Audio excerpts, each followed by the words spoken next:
Admiral Yi and the Ghost Fleet, Korea's greatest victory. The waves churned angrily, their white-capped fury reflecting the chaos of the day. Admiral Yi Sun-sin stood at the prow of his flagship, his gaze fixed on the horizon. Before him stretched a fleet of over 300 Japanese warships, a seemingly unstoppable force that had already ravaged Korea. Behind him, just 12 other ships, battered, undermanned, and outgunned. The odds were impossible, the stakes unimaginable.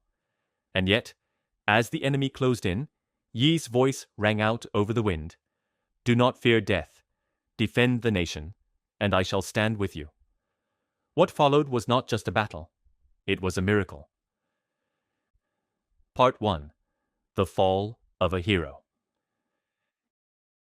In the late 16th century, Korea faced an existential threat. The Japanese, under the command of Toyotomi Hideyoshi, sought to conquer the peninsula as a stepping stone to China. Their armies swept through the land, leaving destruction in their wake. At sea, the Korean Navy had been a beacon of hope, led by the indomitable Admiral Yi Sun-sin. Yi was a man of discipline, innovation, and unshakable resolve. He had never lost a battle. His legendary turtle ships, armored vessels equipped with cannons and iron spikes, had wreaked havoc on the Japanese Navy. But success bred jealousy. Political rivals at court conspired against him, accusing Yi of treason. The king, influenced by these lies, stripped Yi of his command and imprisoned him. Korea's greatest defender was humiliated and cast aside. In his absence, the Korean Navy fell into chaos. A disastrous defeat at Chilchonryang left the fleet decimated. Only 13 ships remained, and morale was at rock bottom. The Japanese now controlled the seas, their massive fleet preparing to deliver the final blow. Part 2. The Return of the Admiral. When the desperate king reinstated Yi, it was a decision born of necessity, not repentance.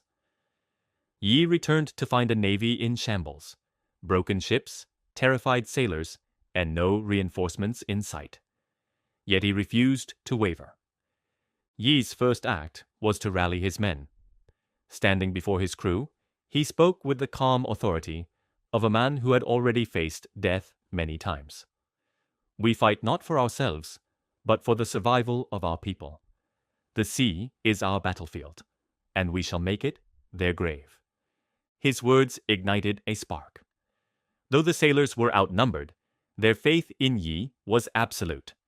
They knew that if anyone could lead them to victory, it was this man. Yi then turned his attention to strategy. He studied maps, currents, and the enemy's formations. The Myeongnyang Strait caught his eye, a narrow waterway where fierce tidal currents shifted unpredictably. It was a place where numbers meant little, and cunning could triumph over strength. Part 3. The Ghost Fleet prepares. As Yi prepared for battle, he faced an uphill struggle. The 13 remaining ships were barely seaworthy, their crews demoralized and poorly supplied. The enemy fleet, in contrast, was a juggernaut of over 300 ships, including towering war galleys bristling with cannons and samurai warriors. Yi's genius lay in his ability to turn weaknesses into strengths. He knew the Japanese relied on their numbers and aggressive boarding tactics. In the cramped, turbulent waters of Myeongnyang, those advantages would become liabilities. He also played a psychological game. Yi spread rumors that reinforcements were on their way, creating the illusion that his fleet was larger than it seemed. His enemies would soon discover they were facing not just ships, but shadows. Part 4. The Battle of Myeongnyang. On the morning of October 26, 1597, the Japanese fleet advanced into the Myeongnyang Strait, confident of their impending victory. The strait was eerily quiet, save for the rhythmic crash of waves against jagged rocks. The 13 Korean ships were positioned strategically, hidden from view until the tide turned in their favor. As the first wave of Japanese ships entered the narrow channel, Yi gave the signal. His flagship surged forward, its cannons roaring to life. The sound echoed through the strait like thunder, and the lead Japanese ships burst into flames. The confined waters prevented the enemy from maneuvering effectively, forcing them into a chaotic bottleneck. Yi's men fought with unparalleled ferocity. Cannonballs ripped through enemy hulls, and fire arrows ignited sails. When the Japanese attempted to board, they were met with waves of resistance. The currents, now shifting violently, capsized smaller vessels and pushed others directly into the line of fire. Amid the chaos, Yi stood tall on his flagship, shouting orders and inspiring his men. He was everywhere at once, a commander, a warrior, and a symbol of unyielding determination. "Fight as though the fate of the nation depends on you," he cried, "for it does." Part 5. A Miracle at Sea. The battle raged for hours, the sea turning red with the blood of fallen sailors. Yet the tide, both literal and metaphorical, was turning. The Japanese fleet, once an unstoppable force, was now a mass of burning wreckage and panicked sailors. Yi's strategy had worked to perfection.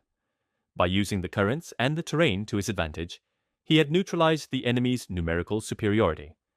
His 13 ships had withstood wave after wave of attacks, their crews driven by a mixture of fear, pride, and faith in their leader. As the sun set, the Japanese retreated, their fleet decimated. Over 30 ships lay at the bottom of the strait, while Yi's fleet suffered only minimal losses. It was a victory so improbable that it bordered on myth. Part 6. The Legacy of Yi Sun-sin. The Battle of Myeongnyang was more than a military triumph. It was a turning point in the war and a testament to the power of leadership, resilience, and ingenuity. Yi's victory bought Korea precious time to regroup and resist the Japanese invasion. For Yi, the battle was bittersweet. Though he had proven his worth, he knew the war was far from over. In the years that followed, he continued to defend Korea with the same tenacity, eventually meeting his end in battle in 1598. His final words were, "Do not let my death be known. Continue to fight." Today, Admiral Yi Sun-sin is remembered as one of the greatest naval commanders in history, not just in Korea, but around the world. His statue stands proudly in Seoul, a symbol of courage and unwavering dedication. In the churning waters of Myeongnyang, Admiral Yi and his ghost fleet achieved the impossible. They turned the tide of war, proving that even in the darkest moments, a single spark of hope can ignite a flame that burns brighter than fear.